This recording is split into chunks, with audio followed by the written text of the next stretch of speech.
ચાલો મિત્રો, જય સ્વામિનારાયણ, જય શ્રી કૃષ્ણ, જય માતાજી. ચાલો મિત્રો, તો આજે આપણે દાળની પ્રીમિક્સ બનાવીશું. તેના માટે આપણે શું શું જોઈએ તે પહેલાં આપણે જોઈ લઈએ. પહેલાં આપણે દાળ લીધી છે. આપણે તુવેરની દાળ લીધી છે, મગની લીધી છે, મૈસૂરની લીધી છે અને ચણાની દાળ લીધી છે અને આ તુવેરની દાળ છે.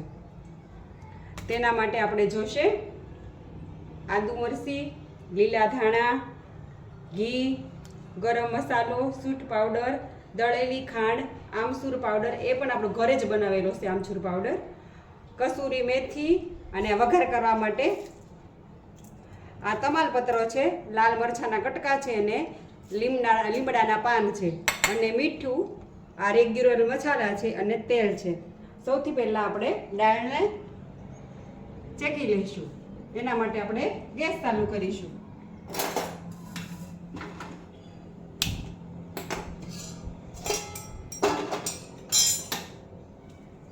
આ બધી દાળ તેમાં મિક્સ કરી દઈશું.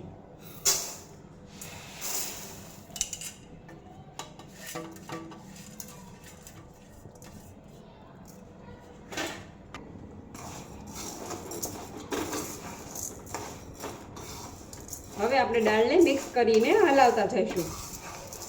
થોડી વાર માટે આપણે એને શેકી લઈશું.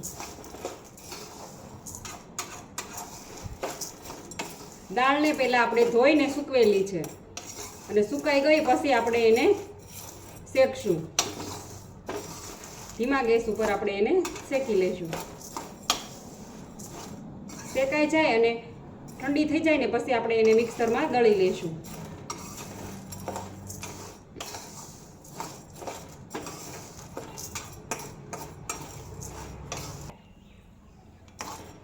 જો હવે આપણી દાળ શેકાઈ ગઈ છે. હવે આપણે એને એક વાસણમાં કાઢી લઈશું એટલે જલ્દી ઠંડી થઈ જાય. ગેસ બંધ કરી દઈશું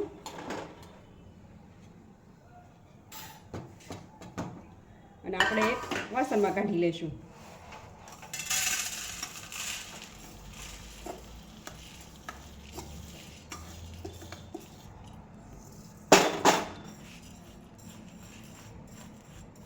ઠંડી થઈ જાય પછી આપણે એને દળી લઈશું.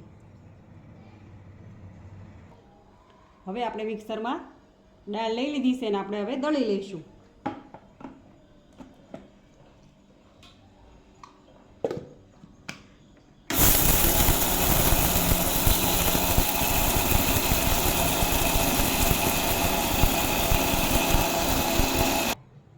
હવે આપણી દાળ દળાઈને તૈયાર છે. હવે આપણે તેલ વેકીશું. આપણે હવે એનો વઘાર કરી લઈશું.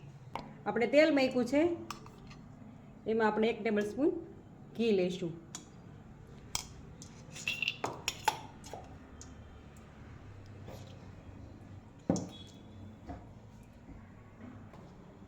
હવે આપણું તેલ આવી ગયું છે. આપણે હવે રાઈ નાખી દઈશું.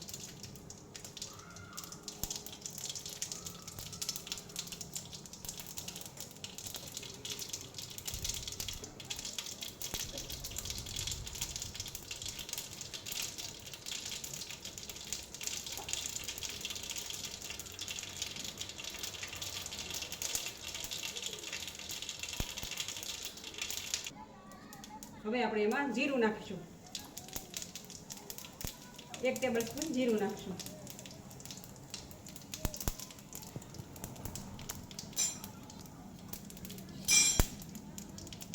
લીલા મરચી નાખશું. 2 થી 3 મરચી લીધી છે.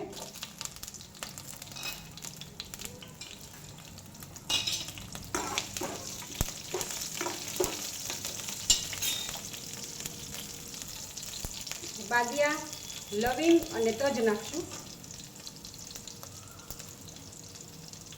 તમાલપત્રો, લાલ મરચાંના કટકા અને મીઠો લીમડો નાખીશું. હવે આપણે એને સાતરીશું ત્યાં સુધી, એમાં પાણીનો ભાગ ન રહે ત્યાં સુધી.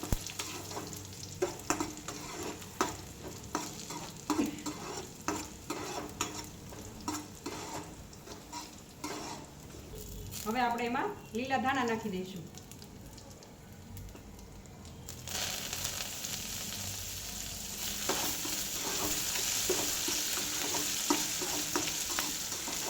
ધાણામાં કે મરચાંમાં પાણીનો ભાગ ન રહે ત્યાં સુધી આપણે એને સાતળીશું.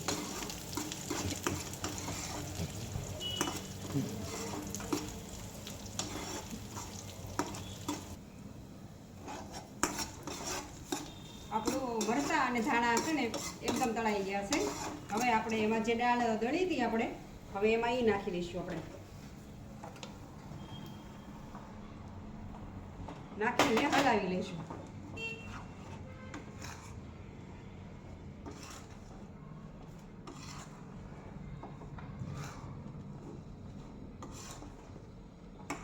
આપણે ગેસ બંધ કરીશું.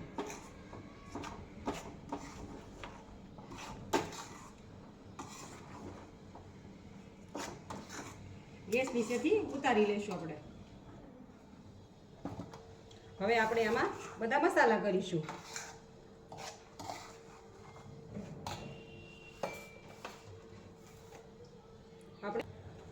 આપણે 1 ચમચી મીઠું લઈશું.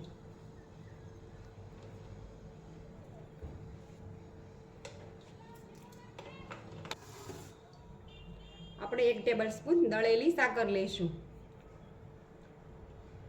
જેને ડાયાબિટીસ હોય યા સુગર ન લેતા એ ન નાખે તો પણ ચાલે. આપણે આ ગરમ મસાલો લીધો છે અને આ આદુનો પાવડર છે. જો તમારે આદુ લેવું હોય તો તમે આદુ પણ લઈ શકો છો. તેલમાં આપણે જ્યારે વઘાર કરીએ ત્યારે મેં અહીંયા સૂટ પાવડર લીધો છે એટલે એ નાખીશું. અને આમચૂર પાવડર લીધો છે એ પણ ઘરે બનાવેલો જ છે. હવે આપણે રેગ્યુલર મસાલા કરીશું. આપણે 1 ટેબલસ્પૂન હળદર નાખીશું. 1 ટેબલસ્પૂન લાલ મરચું નાખીશું. 1 ટેબલસ્પૂન ધાણા જીરું નાખીશું. થોડી હિંગ નાખીશું. હવે આપણે એને સરખી રીતથી મિક્સ કરી લઈશું.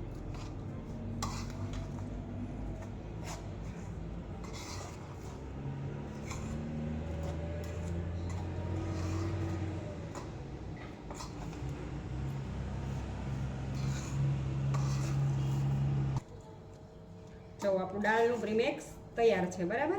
હવે આપણે એને દાળ બનાવીને ટેસ્ટ કરીશું. તેના માટે આપણે 1 ટેબલસ્પૂન દાળ લઈશું. આપણે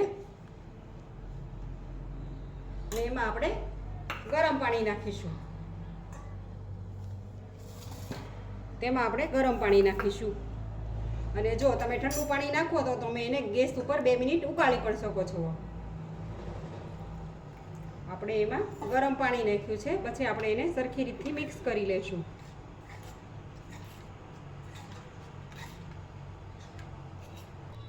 હવે આપણું દાળનું પ્રીમિક્સ તૈયાર છે. આપણે એને ભાત સાથે ખાઈ શકીએ છીએ. જો આપણા છોકરા છોકરીઓ વિદેશમાં રહેતા હોય તો એના માટે આપણે પ્રીમિક્સ કરીને મોકલાવી પણ શકીએ છીએ. આપણે એને એરટાઇટ ડબ્બામાં 4 મહિના સુધી સ્ટોર પણ કરી શકીએ છીએ. જો આપણી દાળ ભાતની દાળ તૈયાર છે. ગુજરાતી દાળ પ્રીમિક્સ તૈયાર છે આપણું. તમે જોઈ શકો છો. આપણે જેવી દાળ ભાતની દાળ બનાવી હોય તેવી જ દાળ બની છે. હવે આપણે એને લીલા ધાણા નાખીશું. ચાલો હવે આપણું પ્રીમિક્સ તૈયાર છે. ચાલો ક્રીનાબેન હવે તમે ટેસ્ટ કરીને બતાવો કેવું આપણું પ્રીમિક્સ બન્યું છે. ચાલો ક્રીના દીદી ટેસ્ટ કરીને બતાવો આપણું પ્રીમિક્સ કેવું બન્યું છે.